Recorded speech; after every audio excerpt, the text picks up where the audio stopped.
We've got our guy Kyron Samuels in the building, man. You can follow him at Kyron Samuels on all social media platforms. Kai, how you feeling, man?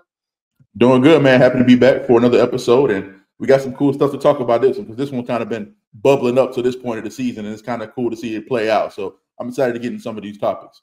Definitely, man. Definitely, man. It's been a big week of college football news, man. Two of the top quarterback recruits in the country have changed where they're going. Pick the new teams they're going to. The number one recruit. I don't want to mess up my man's name. I just had if y'all been watching the show, I got the old nigga memory today.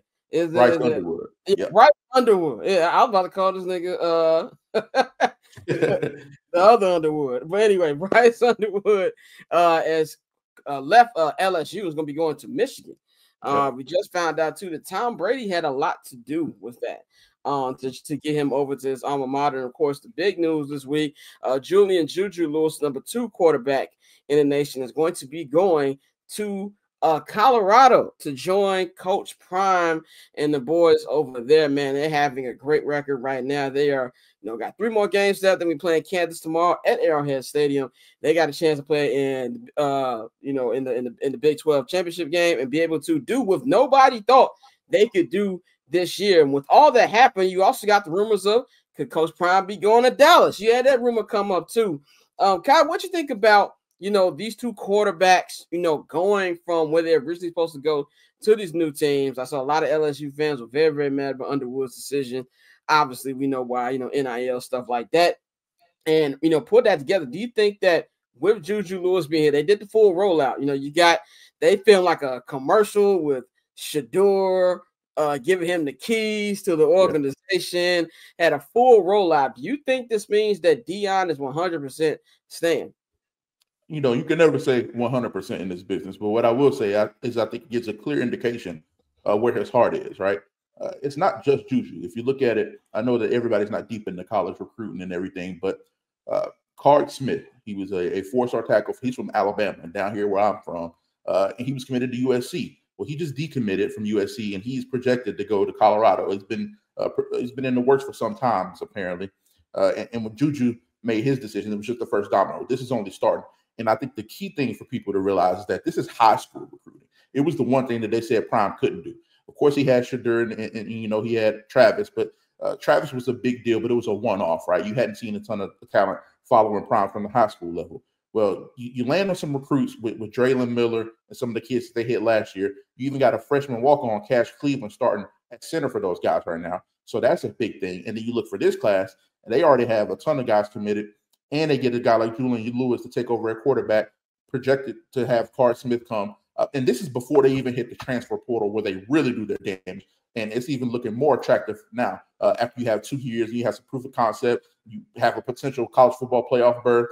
You have a potential Big 12 championship game berth. There's a lot to play for here, and it's only going to help the recruiting. But it's a big deal for Colorado to have that kind of foundation set for the future and knowing what they can do in the transfer portal because they went and added guys like LaJohntay Wester, Will Shepherd at wide receiver, and that's just on one side of the ball. I'm just talking about one side of the ball, one position group. So big for Coach Prime and those guys, and it's also big for Michigan. I'll throw a little bit in there. I don't think it's as deep as people are making it out to be.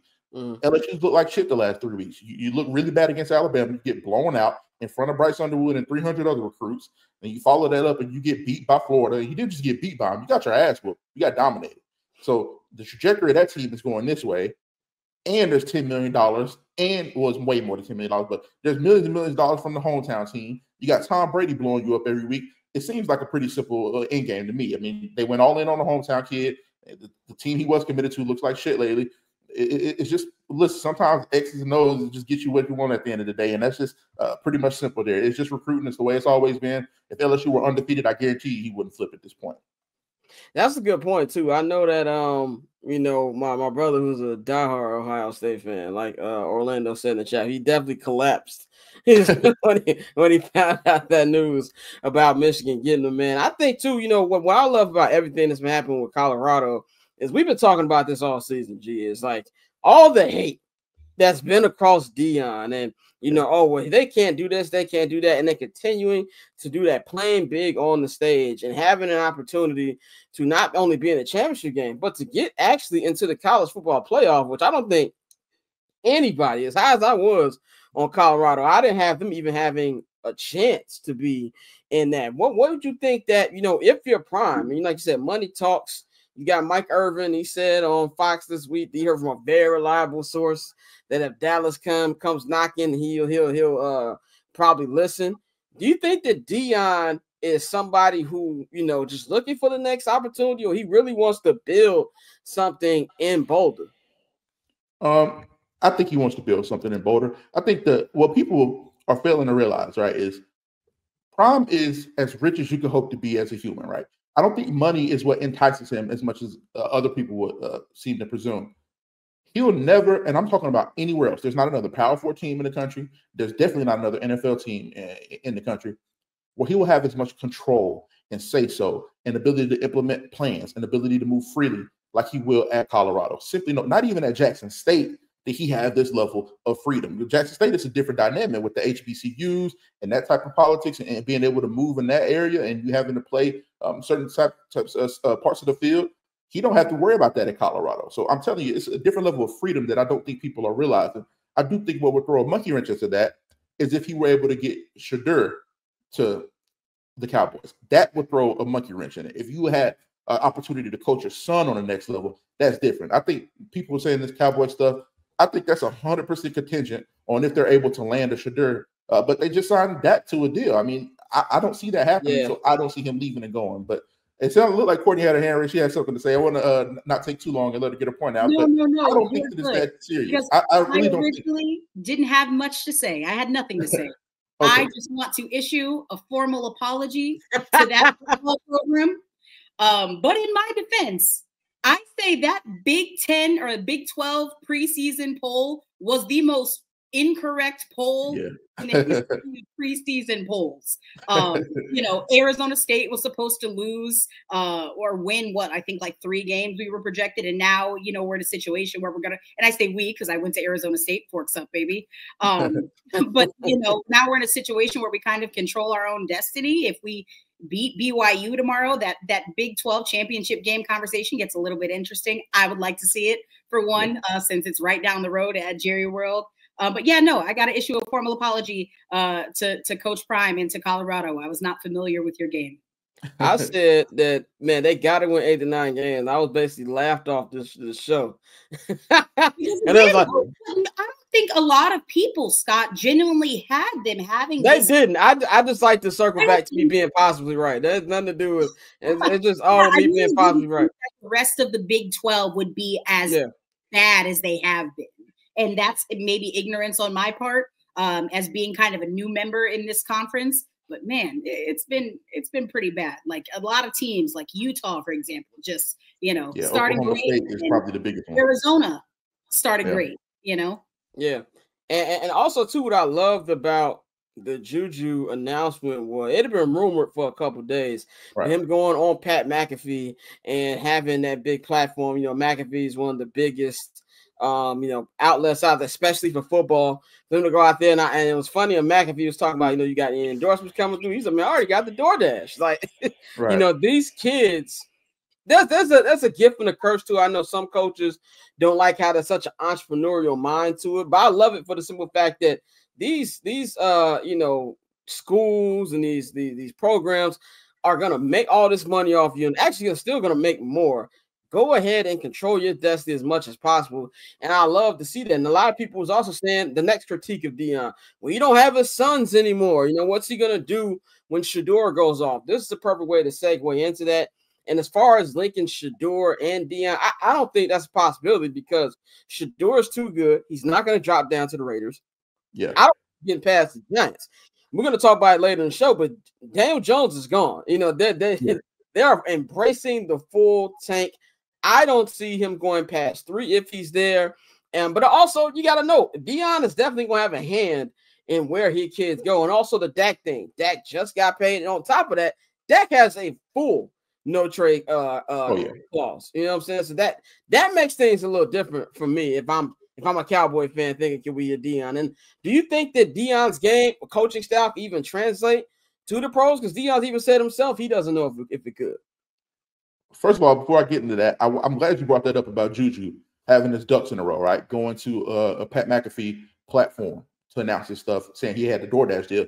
That's not by happenstance. That's not by mistake. He signed a representation deal. He's fully represented by Athletes First. Yep. He signed the deal with Athletes First when he was 16 years old. So he signed that deal last year. I believe it was October of last year. So he's been getting his bags in Carrollton, Georgia, right down the road from me for a while now. So throw that out there because kids, if anybody that has, you have a relative or your son or potentially one day down the line, don't try to do this shit by yourself. Go get that representation because they're out there. It doesn't have to be Athletes First level, but do your homework. Reach out to people that you trust and believe in, and go get representation because it can put you in positions where if Juju Lewis gets to Colorado and he is not good, he will have a financial step up on 99.9% of America by just going to college and playing football because he's going to be that set up. And you don't even have to be that level of kid to get in some doors and open some stuff and get you some endorsements and some nice little bags and some kickbacks. So that's one thing. I will say that. And two, I think that Prime's coach style will translate at any level, but I think it especially hits home for kids at that age in college. I think it's the perfect mix for him. It's a little bit different when you're in the NFL and those kids are making money and you don't really have an opportunity to build with those people. Like you have your franchise cornerstones, but I would say 45% of that roster is going to get turned over every year. It's just the nature of the beast. It's just the nature of the game. So building those relationships and being able to get the most out of it, let's use a kid like Jimmy Horn Jr., for example. Very rarely will he have an opportunity at the next level to pour into a kid like that and get to know every aspect of his personal life and be able to bring greatness out of him like he's done with a kid like that. And it's not as transactional when you can go, I'm Deion Sanders. I can do anything I want in terms of getting in front of anybody. In NFL, you don't have that type of freedom to go recruit a roster. You're at the mercy of the league when it comes to free agent rules, when it comes to the NFL draft. You don't have the say so to go get the guys that you want. And I think that will be the biggest thing. He won't be able to go get his dues. It's just like Nick Saban. I think Saban was a brilliant defensive coordinator at the NFL level. We know that. I think he would have been a fine head coach had they went and got Drew Brees like he wanted. Yeah, but, if you forget about that, they're supposed to get Brees. Yeah. Yep. But that was one of the main reasons he left. He's like, I can't fucking go get who I want. I can't go get my guys. I know what I need to be successful, and I don't necessarily have the control to do that right now in Miami. So he's like, I'm going to go build something in Alabama. But I think that would be a bigger issue more than like the relatability factor and being able to get the most out of a team. I think too, like you just said about the Juju thing with making sure you have your representation right. David Mulligetta is one of the best to get in representation. He gets his guys paid. So if you're gonna go with anybody, that's the guy you want to go to, man. Let's go into these college football playoff rankings, man. As of right now, if you look at the playoff rankings, you still have Oregon. Oregon is ranked number 1. Ohio State number 2. Ohio State has a big game tomorrow. Texas 3. Penn State at 4. Indiana at 5. Notre Dame at 6. Alabama at 7. Miami Hurricanes. I knew they were going to drop after that loss a couple weeks ago. They are at 8. Ole Miss is at 9. Georgia at 10. Tennessee at 11. Boise State at 12. If you want to know where Colorado is, they are 16. They're up 2 spots. Kai, what do you think about the current playoff football rankings? And I actually have a question for you too. Do you think that we need to change the way we talk about how some of these teams take losses? Because obviously the system is different from where it was a year ago, where one loss to set you back. You know what I'm saying? You lose one, you're cooked. Now it doesn't mean as much. Do you think the media and fans in general have to change the way we talk about these losses now when it comes to these rankings we get every week? Not necessarily. What I think people need to do is just be fervent in their bias. Like, SEC fans don't apologize for shit. They believe that they're the best league, and they are. And they talk like it. They act like it. The rest of the country is trying to find ways to poke hole in the resume, and you really can't. So what I think they need to do, and this is national media as well, it's not just fans anymore. This is national analysts. This people get up on the desk at ESPN and talk. Why are y'all so hell-bent on trying to break down the SEC to build a point, build a case? I feel like if they did more reflecting, people were, shitting on Georgia or Kirby Smart for saying, hey, we played the tough schedule. We did this, we did that. We should get rewarded, yada, yada. But let's look at something else, right? People just so mad that SEC has been there for so long. Why is Indiana, who is undefeated, ranked behind 2 teams in their own conference.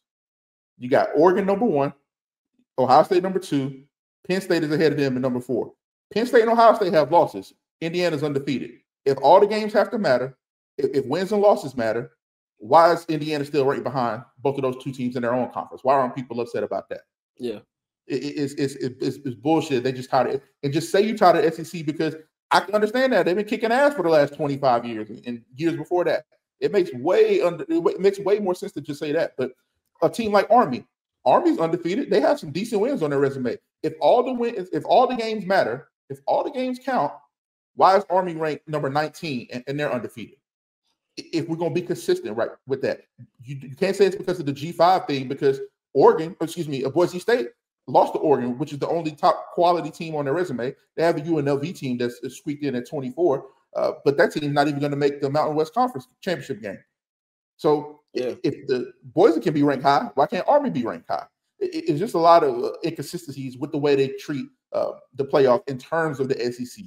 If you want to get rid of the SEC, you got a chance in a couple weeks. Just beat them. It's going to be 4 or 5 SEC teams, whether you like them or not. Beat them, and then the conversation changes. But until then, stop acting like you care about these other schools, because y'all really don't. Nobody's out there fighting for Army. Nobody's fighting for SMU, who only has 1 loss this season to BYU, and Miami is still ranked ahead of them, and they haven't beat a team with a winning record all year. Nobody's fighting for SMU. Nobody cares about those teams. Just say you tired of SEC, and we'll move on. We can save all the frustration. Before we go to Courtney, I want to answer that comment. Damien said, Blair. Say, by the way, he said it all. Oh, okay. You ain't got none of that? Not really. You're just spot on. Recency bias hurts. Yeah, Blair Underwood. Is that who you were talking about? No. When I knew his name was Bryce Underwood, Damien was fucking with me because I made a mistake on 7 Night the Howlers this week. But when I knew his name is Bryce Underwood, but when I think Underwood, the first nigga that comes to my mind is Blair Underwood. So yes, that's what it was. But Courtney, go ahead. I don't know if you had something. No. All I was just going to say is everything that he said is spot on. And again, recency bias, even within a season, matters so much because Notre Dame is still ranked as high as they are. Yeah, I know they beat Texas A&M, who now has like 3 losses at this point. 3? Texas A&M has 3 losses. Who does? Texas A&M.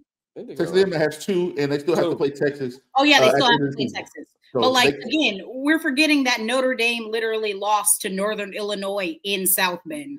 The recency bias within a season is just so funny, and how people just try to work overtime to dismiss the SEC. Well, I think in general, just recency bias to begin with. I was turned past ESPN the other day, and I saw them doing a redraft of the 2024 NFL draft. Like, yeah, Caleb will go number 4. I'm like, bro, it's 10 games. Like, what are we doing? That's just the stuff you expect from the national media, man. But go ahead. No, go ahead, Courtney. No. And I'm just thinking back, especially from that Oregon-Wisconsin game. Oh, well, Oregon went into Wisconsin, and that's a tough environment to play in. Like Bama didn't just beat the brakes off Wisconsin, but that wasn't a good enough win. Glad you brought that up. Oh, their quarterback got which is it? What is it? What is the truth? I think that lends to a bigger question.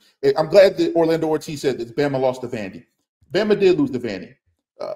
LSU's mid. I don't disagree with what you're saying, right? The difference between the SEC and everywhere else is that Vandy was supposed to be the game. Well, you can't really rest on your laurels on any game, but Vandy was supposed to be the game that you catch your breath on. There's plenty of catch your breath games in every other conference besides the SEC. You have to go play. That was off the heels of playing Georgia. And you know what they did after they lost to Vanderbilt? You know what they had to do? They had to host a top-ranked South Carolina team at the crib. And you know what they had to do after that? They had to play a Missouri team after that. You know what they had to do after that? Play an LSU team after that, who at that time was still a top 15, 16 team in the country. And you know what they got to do now if they're able to win the next 2 games? Go play an SEC championship game. It's one thing to have a bad showing for 1 week, right? It's one thing to have a good showing for a week. But the difference in the SEC is that you get tested over and over and over again. So I hate when people say that, oh, well, Bama lost to Vandy. Well, what else did they do? They beat Georgia. They beat 2 other top 25 teams. Alabama has 5 wins over bowl-eligible teams, and they could add another one with Oklahoma, and I believe South Florida is 1 win away. So they could get to a point where 7 or 8 teams on their schedule, almost their entire schedule, will be bowl-eligible. And Mercer is the top team in the FCS. I know people don't care about that, but people like to throw S&P Plus and those type of metrics. And Mercer is ranked higher than like 6 Big Ten teams on that list. in terms of S&P Plus and what they've been able to do over the course of the season, which goes into the college football playoff metrics and all this stuff. So a team like Alabama, who had to be tested time and time again, they might have fallen short against Vandy, but they prevailed more times than not against better competition, and that has to be taken into account. So I feel like if you don't have those quality wins on a resume, you have to poke holes in somebody like Alabama who lost to Vandy, or Georgia who lost to Ole Miss and Texas, Ole Miss and Alabama, but they went on the road to Alabama, to Texas, to Ole Miss, and played Florida and Clemson on neutral site fields. Who else has been tested like those teams? I think that's the difference. So there is might be a little bit more slippage in those teams, but there are also way more data points of them performing against good competition. Definitely. And speaking of good competition, tomorrow, one of the top games, you got Ohio State. They're ranked number 2 right now. They're going up against number 5 Indiana tomorrow. Kai, what do you think about this game? My bad, Courtney. No, may I just say that it is a national crisis that we have, that some of these elite games are being played at fucking noon. It is ridiculous. This whole Fox big noon kickoff thing, I'm over it. I want it in the dirt expeditiously, because there's no reason why that game should not be played at night. I agree. You know what it is, though? It's the TV deals, right? Yep. They have nobody else. If Fox didn't have Colorado, they'll be screwed, because Ohio State and Colorado are carrying that network, because they can't compete with the SEC right now. Even if Oklahoma is only 5-5, Oklahoma Alabama is going to get a ton of views when you put that on at 6:30. Ohio State is the big brand. You have to put Michigan is down this year. Nobody really cares to watch Oregon, even though they're very good. Ohio State has to carry the brand, so I feel bad for those fans, because they've been able to have a good night game, because they having to carry the flag at 11 a.m. every week, because you have to fill that slot with something reputable. But anyway, it's funny that you bring that up, because it is a fair point. I think people should be upset about it. Like, you shouldn't give a fuck about the TV company's dollar and their bottom line. You should be able to have a night game. You about to play a top 5 game in the country. You should be able to have that host that game at home. So I feel y'all on that. Yeah, and then they got, like you said, Fox has only Colorado and Ohio State. You got Colorado coming on at 3:30 Eastern time against Kansas. right after that, man. But what do you think about Ohio State Indiana matchup, and what other matchups this weekend you got your eye on? Well, I think Ohio State is the more talented team, top to bottom. I don't think they've been battle tested much, but more battle tested than Indiana.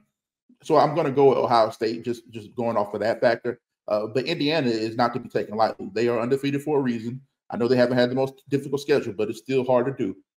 They're very well coached. They don't beat themselves. And I think that's a thing that Ohio State's been the beneficiary of. They played one team all year that didn't beat themselves, and they lost to that team. And that was Oregon. And it was a close game. They could have won. It could have went either way, but they lost that game. Nebraska had plenty of chances to beat them, shot themselves in the foot. Dylan Raiola missed a wide open touchdown at the end of that game. Had plenty of opportunity to win that game. You go back to the following week when they played Penn State. Penn State had plenty of opportunities. So did Ohio State. I think you can make a case Ohio State could have won that game by 10 points, or Penn State could have won that game by 10 points. But they both shot themselves in the foot, and Ohio State did it a little bit less. But in this game, I think Indiana's the team that's probably not going to beat themselves. They could get out there and have the worst game of their season. It's very possible. But I don't foresee that happen. I think it'll be a competitive game. I think it'll be a game where Ohio State has to run the ball and establish the run and dominate from that perspective and control the line of scrimmage more than they have been. They lost their center, Seth McLaughlin. They lost their left tackle, Josh Simmons. Those are 2 premier draft prospects, right? Simmons is probably going to go high, pretty much high still, even though McLaughlin is probably not going to get drafted high because of the Achilles at this point in the season. But it's going to be hard to replace that. But I'm just going to go off the talent factor. You still got the Jeremiah Smiths. You got the Caleb Downs of the world, the Mecca Bukas. I think those dudes will be enough for them to prevail. And just throw another game I'm looking at is Alabama, Oklahoma. I know everybody's drinking the Alabama Kool-Aid right now, and Alabama looks fantastic. But Oklahoma has a top 25 defense. They have a very good defense. They have some ability to create takeaways. And we know that Alabama, if they are playing a little bit lackadaisical, they can turn the ball over, and that will be enough to keep a team like this in the game. So I think, I'm not saying Alabama's on upset alert, but they better be in there taking it seriously, because it's on the road against a very good defense, and you have to play at the same level that you've been playing against Missouri and LSU as of late to get that win. Listen, I'm attending a gala tomorrow night, so I'm not going to be in front of my TV, but let me tell you, I got the portable charger on deck. If you think I'm not going to be at the bar tapped in, because people are like, oh, it's just a business trip, Oklahoma's not that. I'm a little nervous. I'm a little nervous going in. Man. They can beat you. I'm not going to lie to you. They can beat you. I mean, we talk about metrics like the S&P Plus. which is just a culmination of everything. It takes in when you play teams, how you play them, how close, all that good stuff. Oklahoma is still a top 25 team by that metric. So they played the games that they played. They haven't been getting just whooped by everybody and blown out. They've had some tough losses, and with the injuries to their wide receiver, they had their top 5 wide receivers out at some point. I had never seen anything like that injury-wise, and they're getting some of those guys back healthy. So if they're able to kind of just get a couple of those guys playing at average level, I'm not saying they're good enough to beat Alabama. I don't think they are, but it could be a lot closer than what people are expecting. And shout out to Prime and those guys, because that Kansas team is playing very good. It's kind of flying under the radar, but Lance Leipold has those guys playing well. Jalen Daniels, their quarterback, is back, and he looks really good. They just beat BYU the previous week, who was previously undefeated. That's a game that if Colorado ain't on their P's and Q's, they could lose that game for sure. So those 2 games are going to be sleepers, because Colorado and Alabama, people are behind them right now, believe in them. But if they aren't on their game, that's both games they can lose. So cool. Triple double hat trick, I know the code too. Ice trade, go for trade, yeah, we cold too. Getting paper on these player haters, old news, money on the other line, so I'm not gonna hold you. Money on the other line, so I'm not gonna hold you. Money on the other line, so I'm not gonna hold you. Money on the other line, so